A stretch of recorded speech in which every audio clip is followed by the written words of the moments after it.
I do not need to apologize for what I did. Si Vice ganda ng programang It's Showtime, ayaw mag-sorry kay Axel na inakusahang nag-attempt humalik kay Christine nang walang pahintulot. Bakit hindi nararapat yung kanyang ginawa? Reaction din ni Christine sa ikinilos ni Axel. Ano nga ba ang nangyari?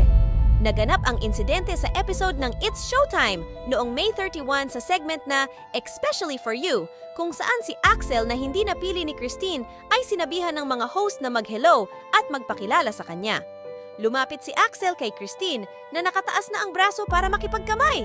Ngunit, imbes na makipagkamay, ay tila nag-attempt itong si Axel na humalik sa pisngi ni Christine. Ngunit, iniwasan ito ni Christine.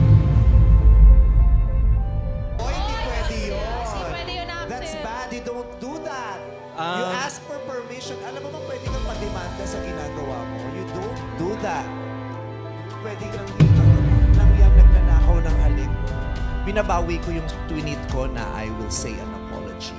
Sinabi ni Vice Ganda na hindi niya kailangang humingi ng paumanhin dahil sa kanyang paniniwala na tama ang kanilang naging aksyon sa insidente. Binigyang diin niya ang karapatan ng bawat babae na umayaw sa anumang hindi komportabling kilos ng iba. Hinimok din niya ang publiko na initigil na nga ang pambabatikos kina Christine at Axel at sinabi niyang nauunawaan na ni Axel ang sitwasyon at natuto na sa pangyayari. Ayaw naman pala. Pero, sa iyong palagay, makatwiran ba ang hindi paghingi ng paumanhin ni Vice Ganda? It was my duty to call that action out. At ano ang iyong opinyon sa naging reaksyon ng mga hosts sa pangyayaring ito? I-comment mo na yan at mag-follow ka na din para sa iba pang updates. Karapatan ng babae na